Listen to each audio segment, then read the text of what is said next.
नेत्राम भाई। कौन है? घर पे हो क्या? 2 मिनट आ रहा हूँ। क्या काम है भैया? नमस्ते, कैसे हो भाई? नमस्ते भैया, मस्त हूँ। मेरा नाम मोहन है और मैं पोस्ट ऑफिस से आया हूँ। बोलो भैया, क्या काम है?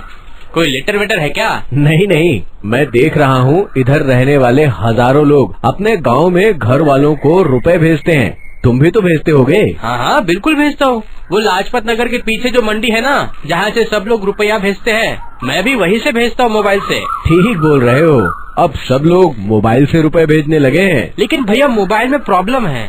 यहाँ के मोबाइल से रुपया तो फट से निकल जाता है, उधर गांव में मोबाइल में दिख जाता है, पर माँ के हाथ में आते आते बहुत देर हो जाता है। कोई टाइम से पहुँचाता ही नहीं घर पे। देखो, गांव में ज्यादा बैंक नहीं है, इससे लोगों को रुपया टाइम पर नहीं मिल पाता।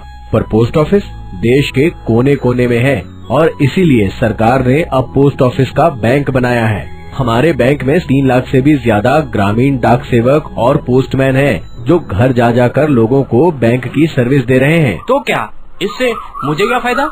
बताता हूँ। तुम अपनी माँ का खाता इंडिया पोस्ट पेमेंट बैंक में खुलवा लो। इधर अपने खाते में पैसा भेजो, उधर माँ के खाते में जमा हो जाएगा, जिसकी खाते में जमा की सूचना मोबाइल में माँ को भी दिख जाएगी और फिर वो फोन करके ग्रामीण डाक सेवक को घर बुला लेगी और जितने रुपए निकालने हैं उसे बता देगी। ग्रामीण डाक सेवक घर में जाकर माँ के हाथ में रुपए दे देगा। मतलब रुपया घर पे मिल जाएगा, वो भी टाइम पे? भाई, इतने सालों से तुम्हारे घर में चिट्ठी पार्सल टाइम पे हम लोगों ने पहुँचाई है कि नहीं? ये तो बात है।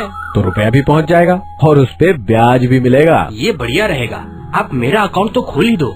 अगली बार गांव जाऊंगा तो माँ का अकाउंट भी खोल लूंगा आपके बैंक में। अरे, तुम्हें जाने की जरूरत नहीं है। तुम अपनी माँ का मोबाइल नंबर दे दो, अपने घर का पता बता दो, हमारे बैंक के ग्रामीण डाक सेवक घर जाके माँ का खाता घर पे ही खोल देंगे। अभी देता हूँ। ये तो मेरे लिए बड़ी आसानी से हो गया भैया। ठीक है भाई, तो मैं चलता हूँ और इस महीने जब माँ को पैसे भेजने हो इस नंबर पर कॉल करके बुला लेना, काम हो जाएगा। नमस्ते, चलता हूँ। नमस्ते भैया, नमस्ते।